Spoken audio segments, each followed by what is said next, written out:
que même il est chef de la mafia. Même quand il veut déplacer ce genre d'armes, il est obligé de corrompre les hommes qui dirigent les États pour faire passer ces armes-là. Et quand on regarde la rébellion, là, tous ceux qui sont dedans, dans cette rébellion, qui se sont signalés, là, est-ce que vous pensez qu'il y a un qui a les moyens financiers et qui a même les contacts qu'il faut pour pouvoir avoir ces armes? Non. Et de deux, si vous voulez analyser ce problème sans tenir compte de la géopolitique, vous allez vous tromper sur tous les plans. La France contrôlait dans les années 2000 la sous-région, au niveau des pays francophones, de la CEDEAO, la France contrôlait tout. Et la France avait les moyens en ce moment. Il n'y a pas quelqu'un qui dit qu'il va venir faire une rébellion et puis la France n'est pas d'accord avec ça et la France va laisser faire.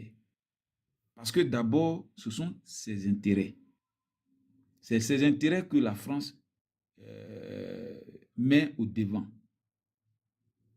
Et si on tient compte de ça, quand ils ont fini de faire tout ce qu'ils avaient à faire, en 2004, le président Laurent Gbagbo a tenté de mettre fin à cette rébellion. Vous n'avez pas vu la violence avec laquelle la France est sortie pour tuer les Ivoiriens?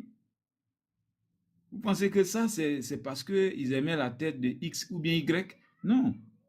Et quand, en 2011, ils ont vu que le combat était presque perdu parce que la communauté internationale en avait marre, Nicolas Sarkozy était obligé d'utiliser tous ses pouvoirs et donner plein pouvoir à l'armée d'agir contre Laurent Gbagbo.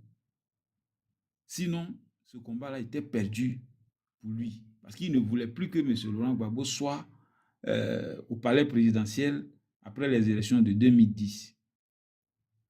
Donc, à partir de là, si vous voulez faire une analyse et que vous mettez la France de côté et qu'on dit que, bon, pour moi, j'ai déjà dit, Soro Guillaume, il a déjà tout dit concernant Ouattara.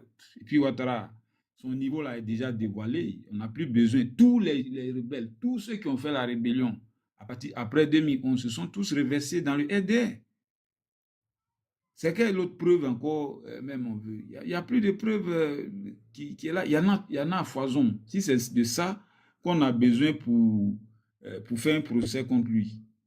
Maintenant, moi, j'ai dit que le Soro Guillaume, ce n'est pas lui qui peut protéger en tant que tel la France. Je l'ai dit parce que j'ai dit que s'il est sorti des choses que nous ne savons pas, ces choses-là, c'est seulement la France que ça va incriminer. Maintenant, quand Soro est en France et qu'il parle, il dit que lui, il est avec Macron et M. Ouattara avec l'autre, avec le Drian, la France tient compte de ses intérêts. Qui tient les intérêts de la France en ce moment-là? C'est M. Ouattara en Côte d'Ivoire. Donc, ils ont pris son parti et ils ont demandé à Guillaume Soro de quitter leur pays. C'est aussi simple que ça. Il ne faut pas aller en sciences politiques pour le comprendre. Et quand Soro a erré, il ne savait plus où partir, il est allé dans l'AES parce que seulement Moscou n'est plus en odeur de sainteté avec Paris. Et comme c'est Moscou qui contrôle l'AES, voilà pourquoi il est là-bas, pour se protéger. Il n'a aucune force, il ne peut rien faire sans que Moscou le décide, là où il se trouve là. Sans que les gens de l'AES qui ont signé des accords militaires avec la Russie le décident. Donc, même si... Une minute. Bon, c'est fini? Une minute. Voilà, donc, même si Soro Guillaume veut organiser quoi que ce soit, c'est que ce sont les gens de l'AES qui organisent ce truc-là. Soro n'a aucune force d'organiser une rébellion quelconque. Il n'en a pas les moyens, il n'en a pas l'étoffe, il n'en a pas la logistique, il ne peut rien faire. Tant que une de ces puissances-là, soit la Russie ou la France, l'utilise. Donc là où il se trouve là, il est là seulement pour se protéger parce que la France n'est plus en odeur de sainteté avec la Russie et que la Russie a des intérêts dans l'AES et il le protège. C'est tout. C'est tout ce que moi j'ai à dire. Et il dit qu'il va venir dire encore des choses contre Ouattara. Moi, je dis qu'il a déjà tout dit. Et tout est très clair. Si M. Ouattara avait eu la possibilité de faire l'enquête internationale donc qu'il a promis sur la rébellion quand il est venu au pouvoir, on aurait compris. S'il n'a rien fait, c'est que il sait que lui-même il est mouillé jusqu'au cou. Donc, merci beaucoup, c'est ce que j'avais à dire. Merci. Merci beaucoup, mon frère Das. Avant que le frère Golden Boy ne parle, on va laisser la parole à Clarisse Noko. Tu as la parole, tu as tes 5 minutes, tu peux y aller. Non, il faut donner la parole à Golden Boy, c'est mieux. Comme je suis un peu occupé là. Ok. Le frère Golden Boy, tu as la parole, tu peux y aller. Oui, bonjour à tout le monde. Je pense que celui qui vient de parler a touché un peu le point que je voulais soulever en premier.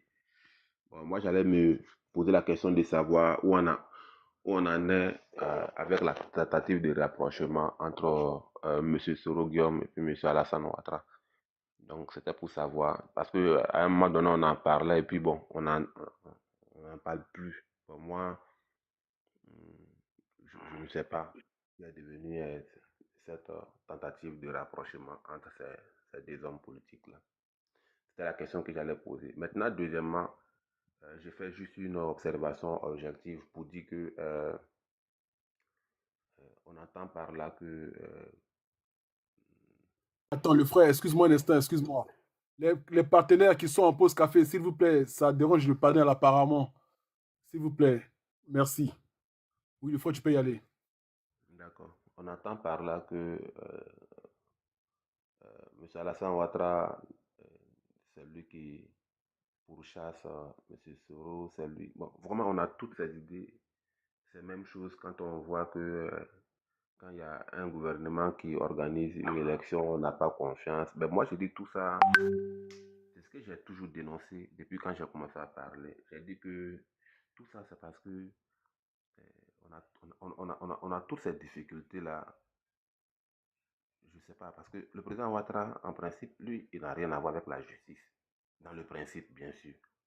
Mais quand on organise un État, bon, ça, c'est pas forcément lié à la Côte d'Ivoire. Tous nos États, là, quand ils sont tels qu'ils sont organisés là, mais on a l'impression que dans tous ces États, hein, le Mali, le Burkina, la Côte d'Ivoire, le Sénégal, tout ça, ça fonctionne de la même façon. Que c'est le président de la République ou le chef de l'État, c'est lui qui fait tout. C'est-à-dire, quand il décide aujourd'hui qu'on te poursuit, on te poursuit. Tu vas au Mali, c'est la même chose. Tu vas au Sénégal, c'est la même chose. Bon, quand lui, il décide de ne pas te poursuivre, on ne te poursuit pas. Bon, je reconnais que la Constitution donne quand même un pouvoir au président, c'est-à-dire c'est de gracier peut-être un individu ou d'amnistier un groupe d'individus suite à leur condamnation et autres. Mais à côté de ça, vous voyez, ce sont presque la même constitution. Vous ne constatez pas que le président de la République, il est tout en même temps. Bon, il est tout en même temps. Il y a Montesquieu qui avait aussi dit en 1748 que si dans un État, on rassemble tous les pouvoirs entre les mains d'une seule personne, de par la nature de l'être humain, cette personne est amenée à en abuser. Mais effectivement, ça c'est en 1748 qu'il a dit. Mais c'est ce qu'on constate. Donc ça fait qu'aujourd'hui, nous-mêmes, population, on n'a même pas confiance. Mais on n'a pas confiance, c'est fondé quelque part parce que tel que ça fonctionne. Regardez dans la Constitution, on dit que c'est le chef de l'État qui est le chef de la magistrature, le chef suprême de la magistrature. Quand on parle du chef suprême de la magistrature, dans nos constitutions, il parle de tous ces pays-là, on constate que la magistrature, en réalité, c'est un pouvoir judiciaire. Mais si lui est du pouvoir exécutif, il est le chef suprême de la magistrature. Ça veut dire quoi? C'est lui qui nomme le pionnier de la magistrature, ministre de la Justice. Bon, en réalité, là, qu'on se dise la vérité, on peut assister à quoi? Qu'est-ce qu'on est en train de voir là? C'est-à-dire que quand tu as acculé aujourd'hui, quel est ton recours? Il faut t'entendre avec le président de la République de ce pays-là pour faire quoi que ce soit. Alors qu'il y a un principe qui anime le droit criminel ou le droit pénal. C'est-à-dire qu'en matière criminelle ou pénale, là, on ne transige pas.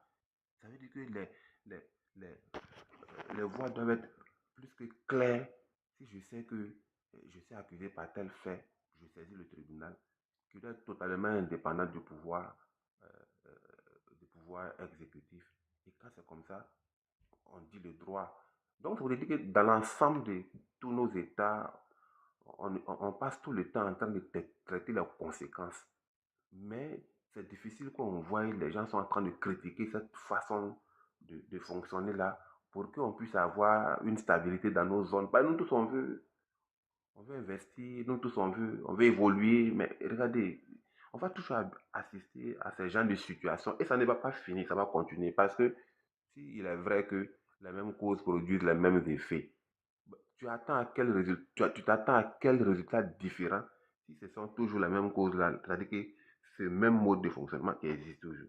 Les États qui ont pu surpasser cela, ben, écoutez, c'est différent. Même si souvent il y a des débats politiques et autres, là, ça c'est normal, ce sont les politiciens, mais c'est différent. Vous voyez qu'après les élections, les choses se calment. Prenez un peu l'Amérique du Nord, comme ça fonctionne.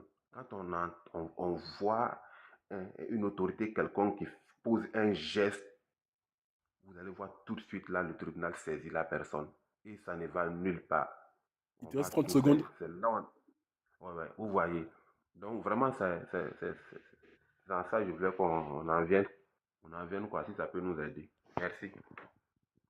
Merci le frère. Avant de remonter à Monsieur Emmanuel, le frère, on va laisser la parole à Merci Jésus qui vient d'arriver. Le frère, tu peux parler maintenant. Ok, bonsoir tout le monde, bonsoir, bonsoir. Bon, moi je pense que cette histoire de Soro là, bon, c'est peut-être c'est de la mauvaise foi de Ouattara qui fait aujourd'hui Soro est un problème. Parce que dans la vie, là, quelqu'un, quand tu as soif, quelqu'un qui te donne, même si c'est un verre d'eau ou bien avec une cuillère, faut jamais oublier. Parce que là, si la personne ne t'avait pas donné l'eau, tu pouvais mourir là. Donc aujourd'hui, là, de la manière, moi je pense que de la manière le président traite Soro, bon, c'est aussi que c'est pas gentil d'abord de sa part. Maintenant, pour sur ce sujet-là, vraiment, Ouattara doit faire de sorte que Soro rentre en Côte d'Ivoire, les Ivoiriens, tout le monde, pour aller aux élections de 2025. On va finir cette histoire-là. Parce que de la manière il gère le pays, la Côte d'Ivoire aujourd'hui est gérée par une histoire de vengeance.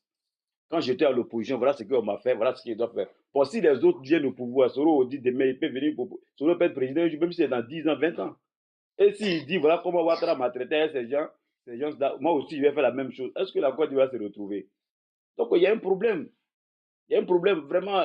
Ouattara, aujourd'hui, moi, même quand j'entends parler des RDR, j'ai honte. Parce que pour des choses qu'ils ont pris des armes, pour des trucs qu'ils ont crié si partout dans le monde, que Fatih, on interdit Ouattara d'être candidat. Aujourd'hui, le même gars encore, il vient, il interdit les autres d'être candidats. Moi, je ne sais pas, le combat qu'il a mené, c'est pourquoi alors? C'est que c'était l'hypocrisie. Parce que tu ne veux pas faire un combat là où comment on appelle ça, des gens ont pris des armes, où des gens ont perdu la vie pour dire que tu sois candidat. Aujourd'hui, toi, tu reviens et tu interdis les autres d'être candidats. Mais justement, le frère, justement, c'est la question qui est posée ici. Parce que Soro a pour ambition de devenir président dans le pays. Aujourd'hui, il est écarté alors qu'il a des secrets de Ouattara. Il ne peut pas parler. Pourquoi? C'est ça la question. Ouais, mais il ne peut pas parler parce que Ouattara le tient partout où il passe.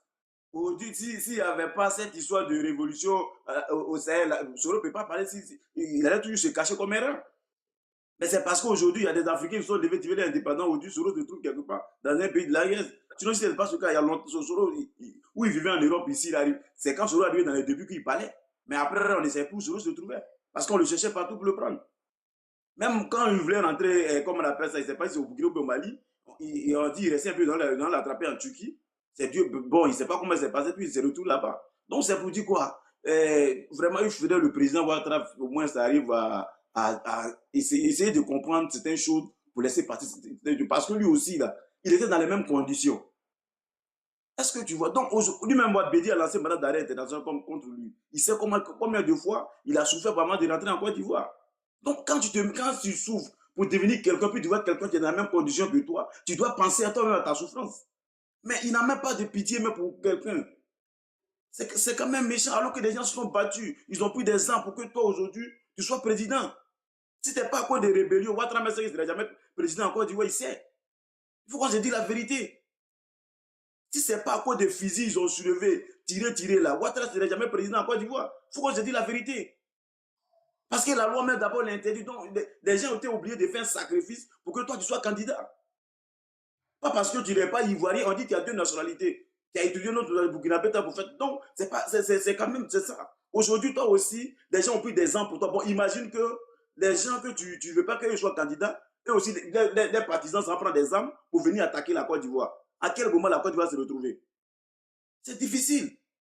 Vraiment, moi, je demande pardon au président. Il n'a qu'à se ressaisir. Il n'est pas encore trop tard. C'est tout. Parce que moi, je ne peux pas comprendre que, bon, je ne sais pas, tu fais un combat. Aujourd'hui, tu es au pouvoir. Tu refais les mêmes choses que les autres ont fait hier. Mais pourquoi? Toi, tu dis, moi, je cherche femme de quelqu'un. Maintenant, quand toi, tu viens même là, toi, tu arraches femme des gens. Moi, pour moi, je cherchais. Mais pour toi, même toi, tu arraches. Entre nous deux, là, qui est mauvais? Franchement, il faudrait le président vraiment. Ça fait quand même pitié voir des Ivoiriens qui sont des îles. Aujourd'hui, on a pu Soro de temps, tu veux détruire la côte, tu veux faire attaquer. Mais attends, Soro a fait. Moi, je n'ai jamais vu dans ce monde quelqu'un qui fait un combat, une rébellion, et tu mets quelqu'un d'autre au pouvoir. Mais Soro a fait ça. Ils ont fait ça pour Ouattara. Rébellion de 2002, il y a des gens qui sont morts aujourd'hui, qui est président de la Côte d'Ivoire. C'est Ouattara. Donc, il doit dire merci à Ouattara. Il doit dire merci à Soro. Même si Soro, s'il a appris des choses que Soro veut faire quelque chose, mais tu ne peux pas maltraiter le monsieur jusqu'à ce point. Regarde comment Soro même est devenu un Ivoirien, quelqu'un qui t'a aidé à venir au pouvoir. Tu le traites en direct que c'était ton. Je ne sais pas. Ça fait quand même pitié. Il est devenu comment? Franchement, je n'ai pas trop. Je m'arrête là. Merci. Merci le frère, merci beaucoup. Le frère Manuel Touré, tu peux y aller, tu as tes 5 minutes également. Ouais, c'est Manuel Traoré, c'est pas Manuel Touré. Traoré, oui, Ouais, excuse-moi, Traoré. comme d'habitude, hein, Jean Seri, il va dans tous les sens. Là, on parle de Sorogo. Sorogo est dans les îles, c'est sur la base des faits. Quelqu'un qui veut déstabiliser un pays, bah, normal qu'il soit poursuivi. Donc, c'est normal. Ouattara n'a jamais écarté quelqu'un sur la liste électorale. Voilà. Ouattara n'a jamais écarté quelqu'un sur la liste électorale. Donc, s'il a commis des délits, c'est normal qu'il soit jugé, qu'il soit interpellé. Donc, ne venez pas nous dire que Ouattara, comment on appelle, les gens ont pris les armes pour qu'on puisse inscrire le nom de Ouattara sur la liste électorale. Non, mais ça, c'est faux. Le frère Traoré, Voilà. le frère Traoré. Oui. Le frère, avant que tu ne continues, tu vas écouter ça rapidement, tu auras tes 5 minutes, tu vas y aller. D'accord, ok. Moi, j'ai déjà dit au président Ouattara, j'ai dit président Ouattara, ton RADP là, je ne crois pas en ça parce que ceux qui sont là-bas, qui disent qu'ils sont RADP avec toi là, ils ne sont pas avec toi. C'est parce que tu es président de la République. C'est parce que tu peux les nommer. C'est parce que tu peux leur donner l'argent, ils disent qu'ils sont avec toi. Mais à la première difficulté, c'est eux-mêmes qui ont venu dire, te donner tous les conseils, tu n'as pas écouté. Il y a des gens que moi-même je connais là, je sais que vraiment ils ne sont pas avec Alassane. Ils sont dans RADP là, je sais qu'ils ne sont pas avec Alassane. Parce que j'ai quand même été Premier ministre pendant 5 ans. Est-ce que tu n'es pas un peu concerné par ce que Soro dit? Là, tu es avec Ouattara parce qu'on vous donne à manger, on vous donne les 1 million, vous êtes bien, vous êtes à l'aise, etc. Mais quand demain ça va changer, vous direz peut-être autre chose, n'est-ce pas? Ok, déjà, moi, on ne me donne pas 1 million. Ouattara ne me connaît pas, ni d'Adam, ni d'Ève. Voilà, il le défend. Il parle de Ouattara ici parce que c'est mon leader politique. Il lui a fait confiance. Et je vois aujourd'hui où la Côte d'Ivoire se trouve. Donc, je suis heureux, je suis content de le soutenir et d'avoir voté pour lui. Donc, quand il dit, mais le RADP, ils ont mis le RADP sur place, ça fait combien de temps maintenant? Elle est Koutienne. Ça fait combien de temps le RADP est en place? On a vu en 2020. Voilà le problème qu'il souhaitait là. Mais c'est le RADP, c'est comment on appelle? C'est effondré. Non, le RADP est toujours en place. Et on va pour les élections de 2025. Et juste au jour d'aujourd'hui, il n'y a aucun parti politique qui peut déboulonner le RADP. Donc c'était le souhait de Soro, au fait. Il ne croyait pas au RADP parce que lui, il connaît son sort s'il restait au RADP. Il connaissait son sort. Parce que pour lui, il n'allait pas avoir le poste qu'il souhaitait avoir au RADP. Raison pour laquelle il s'est retiré. Voilà, donc ce qu'il est en train de dire là, ça c'était selon lui. Il a dit que les gens qui sont avec le RADP aujourd'hui, ils sont pas là, ils sont là parce que le président Alassane Ouattara est président. Ok, on est d'accord avec lui. Mais aujourd'hui, le président Ouattara il est toujours président. Nous, on ne peut pas donner une conclusion. Nous, on attend en 2025 qui sera candidat pour le RHDP. Voilà. Lui, il a créé le GPS. Le GPS est où aujourd'hui? Ils sont à quel niveau? Entre nous, le RADP aujourd'hui, quel parti politique peut déboulonner le RADP au pouvoir? Il n'y en a pas. Il a décidé de partir, il peut critiquer. Tout ça, là, ça c'est le rôle de Soro Guillaume. Hein. On a vu pendant la rébellion. Il a remonté les uns contre les autres. Voilà. Donc, c'est son rôle, il joue. Mais nous, on ne peut pas se baser sur les dits de Soro Guillaume pour dire que, voilà, parce qu'il a souhaité que le RAD ne peut pas s'effondre au cas où si le président Ouattara n'est plus là. Ça, c'est selon lui. Ça n'engage que lui. Mais nous, on sait que le RADP, c'est un parti politique qui est solide. Mais on avance dans cette. On va avancer comme ça au fur et à mesure jusqu'en 2025. Maintenant, si on veut revenir toujours sur les propos de Das ou bien René Caillé, mais on passe à sortir au fait. Revenir sur l'histoire, c'est vrai, on peut enseigner l'histoire, on peut en tirer des conclusions, on est d'accord sur ça. Mais le fait que venir nous dire on doit sortir des secrets, nous, on ne voit pas l'intérêt. C'est de ça qu'on est en train de parler d'As. Sur l'histoire, on peut parler de la guerre, on peut expliquer pourquoi il y a eu la guerre en Côte d'Ivoire, on peut expliquer tout ça là. Ça, c'est normal, on peut parler de tout ça là. Mais venir sortir des secrets qui ne va rien apporter à la Côte d'Ivoire, c'est de ça que nous parlons. Parce que Soro Guillaume, vous avez dit de suite à PPAC, il a dit que Soro Guillaume a dit que c'est Ouattara, il a tout dit. Mais Soro Guillaume a dit aussi que c'est le président Ouattara qui a gagné les élections de 2010. Mais ça, vous ne croyez jamais à ça. Mais ça vient de Soro Guillaume. Il a dit que c'est Ouattara qui a gagné, malgré, et puis il a bien signé, malgré il y a des trucs entre lui et puis Ouattara, mais il reconnaît que c'est Ouattara qui a gagné les élections en 2010. Mais le propos, ça là, vous ne croyez jamais à ça. Donc, pour vous dire, moi, je pense que les dits de Soro, on connaît dans la communication, il est très bon. C'est ça, on constate. Dans la communication, il est très bon. S'il sort, Soro Guillaume sort aujourd'hui pour venir dire que Ouattara a créé la rébellion, mais ça, en tout cas, chacun est libre de croire à lui ou de ne pas croire. Mais nous, personnellement, nous, on ne peut pas croire à Soro. Nous, on ne peut pas croire à Soro. Parce que c'est un homme pour nous.